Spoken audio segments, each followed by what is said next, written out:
Assalamualaikum warahmatullahi wabarakatuh. Alhamdulillah wassalatu wassalamu ala Rasulillah wala haula wala quwata illa billah amma ba'du. Teman-teman sekalian, semoga kita selalu diberi kesehatan zahir dan batin, dimudahkan segala urusan kita, dilancarkan rezeki kita, dan kita berharap kepada Allah Subhanahu wa taala semoga hajat-hajat kita dikabulkan oleh Allah Subhanahu wa taala. Amin Allahumma amin. Ini ada tulisan menarik teman-teman yang ditulis oleh Kiai Haji Tubagus Ahmad Khudhor Yusuf, dimana dengan judul Mengakhiri Polemik Nasab Ba'alawi. Sepertinya ini juga dengan judul yang sama tapi isinya berbeda teman-teman. Ya mungkin ingin menjawab tulisan Dr.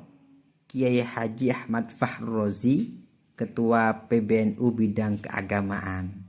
Nah, beliau ini Tubagus Ahmad Khudhor Yusuf dengan judul yang sama, Mengakhiri Polemik Nasab Ba'alawi.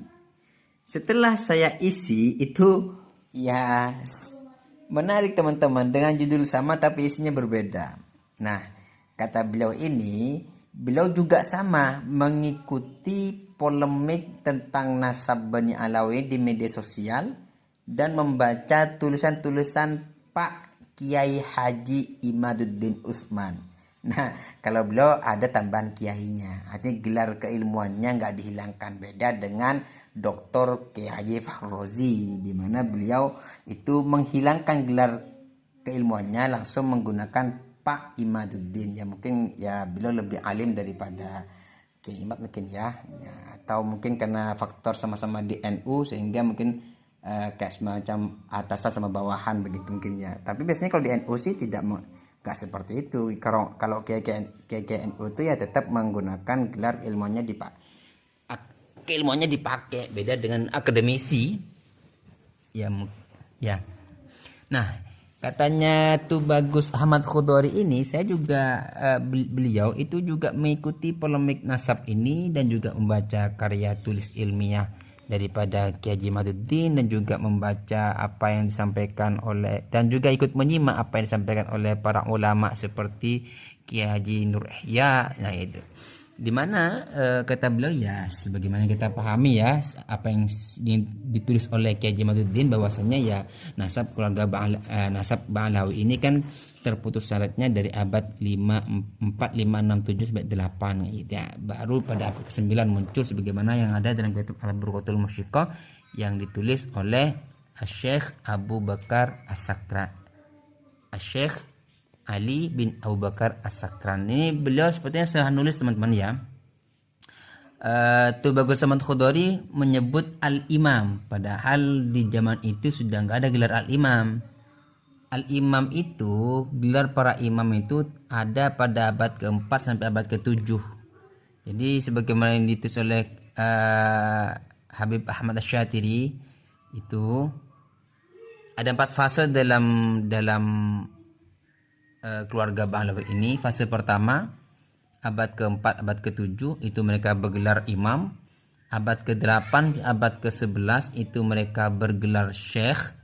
Nah baru abad ke-11 sampai abad ke-13 itu bergelar habib. Nah jadi beliau ini bukan bergelar imam tapi bergelar syekh. Ya lanjut. Jadi sebagaimana beliau pahami bahwasanya memang baru abad ke-9 lah muncul itu nama Ubaidillah. Nah, sebagai dipahami dari kitab Al-Burqatul Musyiqah ya. Lalu kata beliau Tubagus Ahmad Khudhori ini, setidaknya kata beliau makalah yang ditulis oleh Kiai Haji Imaduddin itu sudah mendapat 3 bantahan dari para habaib ya, seperti Habib Ja'far As-Segaf, Habib Hanif Alatas dan juga dapat sanggahan bukan gitu teman-teman ya. Jadi ada beberapa sanggahan yang dilampirkan kepada tulisan Kiai Imad. Yang pertama dari Habib Hanif, yang kedua dari Habib Ja'far As-Segaf dan juga dari Lora Ismail Al-Askholi. Jadi juga termasuk bab Padahal menurut saya ya baru kemarin aja berkomentar tuh Dola Ismail ini. Itu pun sudah dihapus tapi sudah terlalu viral ya. Jadi kata beliau tuh bagus Ahmad Hudori setelah memahami bantahan-bantahan dari 3 orang ini, jadi Kiai Ahmad Hudori itu menyimpulkan bahwa tetap tidak ada referensi sezaman yang menyebutkan Abdullah atau Ubaidillah ayah dari Alawi itu yang disebut Balawi ya, disebut sebagai putra Ahmad bin Isa kayak gitu ya.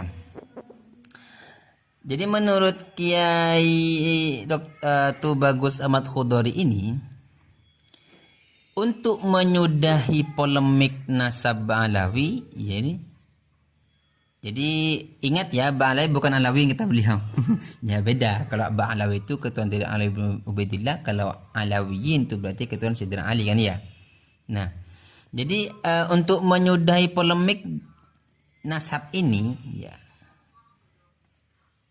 maka beliau memberikan anjuran kepada keluarga Ba'alawi agar menahan diri kepada pihak manapun yang merasa tersambung nasabnya dengan Ubaidillah untuk tidak menyebut sebagai keturunan Nabi Muhammad SAW di halayak umum, maksudnya ya, mempublikasikan diri sebagai keturunan Nabi Muhammad dan melarang orang lain menyebut keturunan Nabi Muhammad SAW. Ya cukup dalam catatan nasab keluarga saja bahwa Ubaidillah sebagai putra Syed Ahmad bin Isa, sebagaimana Nabi Muhammad SAW juga melarang datuk-datuk menyebut datuk-datuknya setelah Adnan ya. Jadi kan ada hadis tuh, idza balagha nasabila Adnan famsiku thumma qara'a wa ada wa samuda wa ashabar rassi wa qurunam baina dzalika katsira ay la ya'lamuhum illallahu ta'ala jalla dzikruhu. Jadi ini alasannya. Jadi ya agar yang merasa tersambung nasabnya dengan Ubaidillah untuk menahan diri agar tidak mengaku sebagai keturunan Nabi di halayak ramai depan orang, ya cukup dipegang sendiri aja gitu. Sebagaimana Nabi juga mengatakan itu untuk melarang orang-orang menyebut silsilah beliau sampai setelah Sayyidina Adnan. Nah, dalil beliau mengatakan begini, dalil atas pelarangan ini sudah sesuai dengan apa yang disebutkan dalam beberapa riwayat adalah tidak jelasnya garis keturunan Rasulullah setelah Adnan hingga Nabi Ibrahim alaihissalam dan adanya perbedaan pendapat di antara para ahli nasab. Karena alasan itu, mengapa Rasulullah melarang penyebutan nama datuk-datuknya setelah Adnan adalah karena tidak jelas garis keturunan dan ingin mengantisipasi perbedaan pendapat di antara para ahli nasab dan sejarawan dalam masalah ini. Ya, walaupun Nabi melarang menyebut nama nasab beliau atas Adnan, namun beliau merupakan keturunan Nabi Adam yang mengalir melalui jalur Nabi Idris, Nuh, Ibrahim, Ismail, ya sebagaimana dalam sirah Nabawiyah. Nah ya, sirah Nabawiyah Ibnu Hisam, beliau bersabda, innallaha astafa Kinana min waladi Ismail wastafa Quraisyan min Kinana wastafa min Quraisyin bani Hashimah wastofani min bani Hasim. Ini dasarnya ya. Ya, dan juga ada beberapa dalil lagi yang beliau juga sebutkan. Itu bagus, ini menyebutkan seperti bu'iftu min khairi kuruni bani Adam kornan fakornan hatta kuntu minal kornil ladhi kuntu fihi. Jadi aku ditutus dari keturunan Bani Adam yang terbaik pada setiap kurunnya hingga sampai pada kurun di mana aku dilahirkan. Nah, jadi kesimpulan dari Tubagus Khudri ini teman, ya, Tubagus Ahmad Hudori Yusuf ya, untuk mengakhiri polemik nasab Ba'alawi agar berakhir. Jadi jika fakta bahwa genealogi Ba'alawi ditemukan yang sempat tidak dicatat selama kurang lebih 15 tahun atau berhenti dari pihak yang nasabnya tersambung kepada Ubaidillah untuk tidak menyebut sebagai keturunan Rasulullah SAW sebelum ada data yang otentik sebagai bantahan terhadap makalah Kiai Haji Imaduddin Utsman. Wallahu a'lam. Jadi ya ini menarik teman-teman ya. Jadi dengan judul yang sama tetapi isinya berbeda. Ya semoga bermanfaat semua. Wassalamualaikum warahmatullahi wabarakatuh.